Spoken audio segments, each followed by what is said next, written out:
Hey, this is John Lee Dumas, the founder and host of Entrepreneurs on Fire. And if you're wanting to learn how to embrace change and navigate through disruption as a leader, then listen to the Leadership is Changing podcast with my good friend, Dennis Giannoutzis. He's prepared to ignite.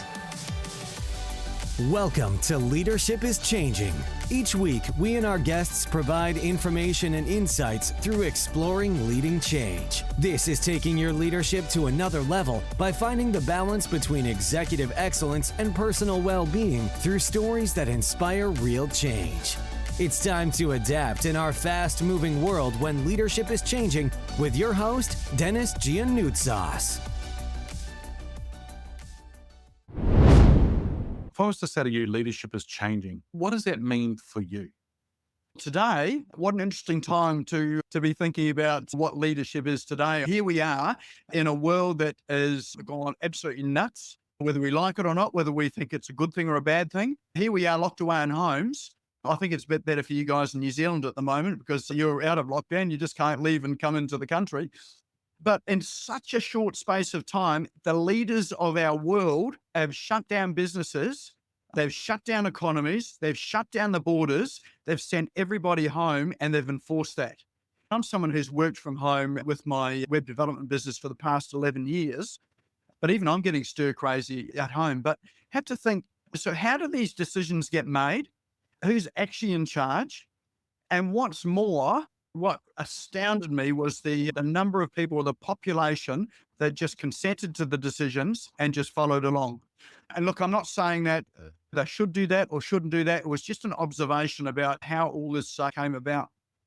So what that says to me is that we've got a lot of our society and even business owners and business leaders are people that tend to accept the status quo and accept what authority says.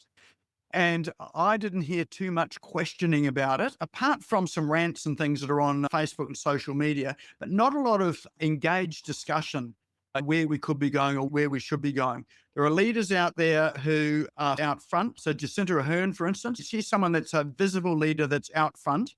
And I think doing some good things as well. But who else is actually leading in there? Who else have we got in there that has a voice as well? Where is the debate? And I think Rowan Atkinson really sums it up the best.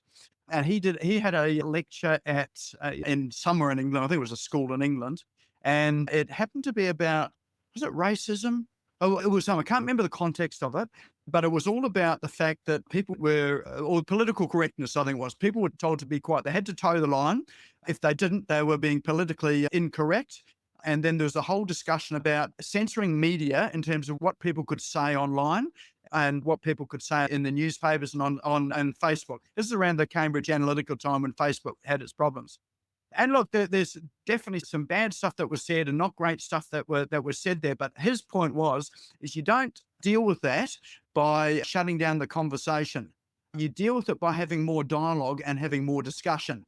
Now, some of the discussion is going to be quite polarizing. You're going to violently disagree with it and not like it, but that's someone's point of view and that's their discussion. If you take away people's right to express that view, then you're also taking away the people's right on the other side of things to view an equally passionate view about things as well too.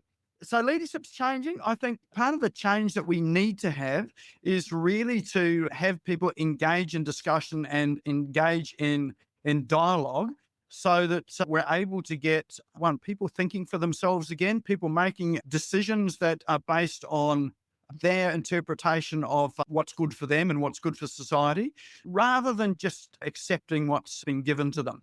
And I think if we do that too, like in a workplace, we get far more engaged employees. We get people that are more than likely going to take their initiative.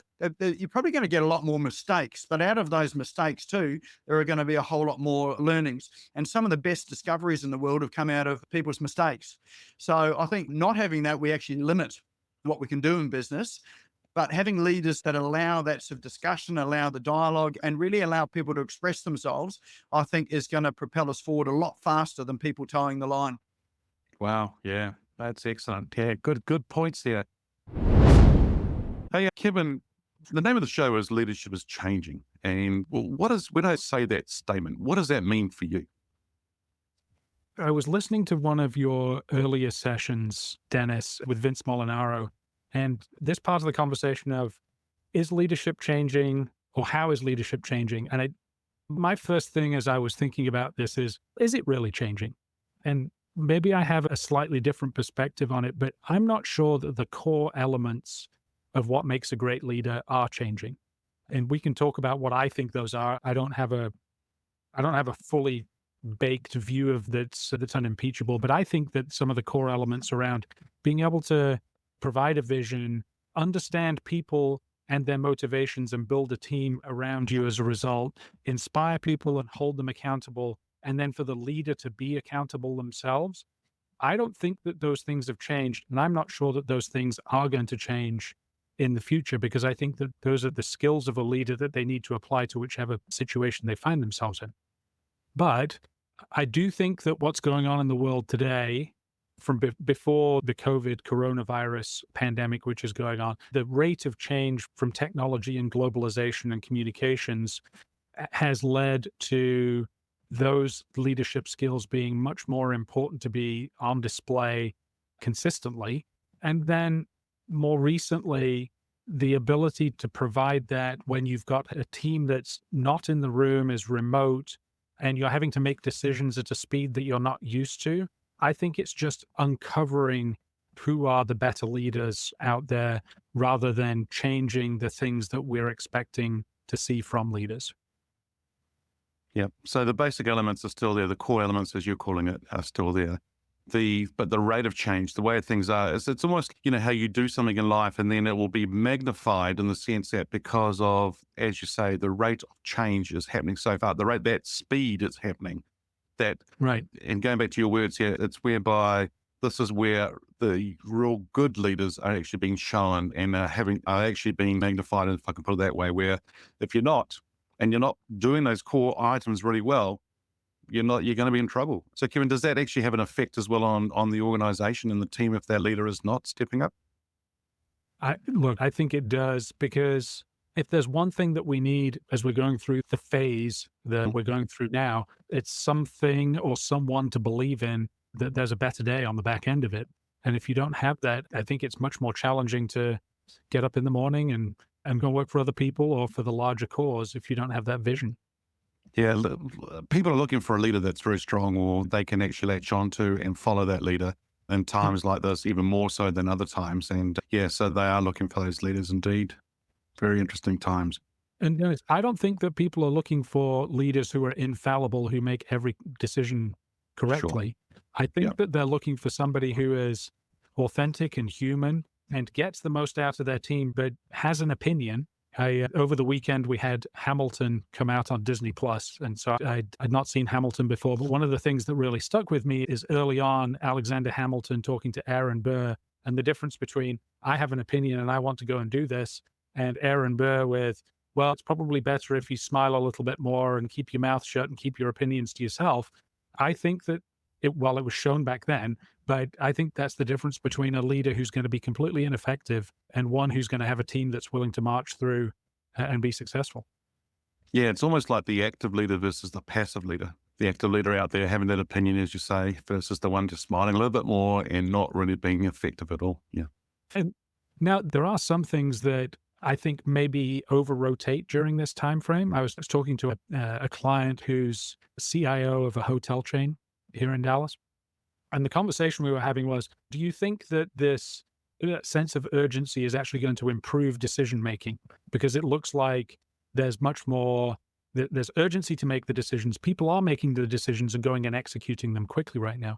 And he had a fascinating counterintuitive view on that, which was, yes, it's probably in the short term helping make the decisions that you need to make.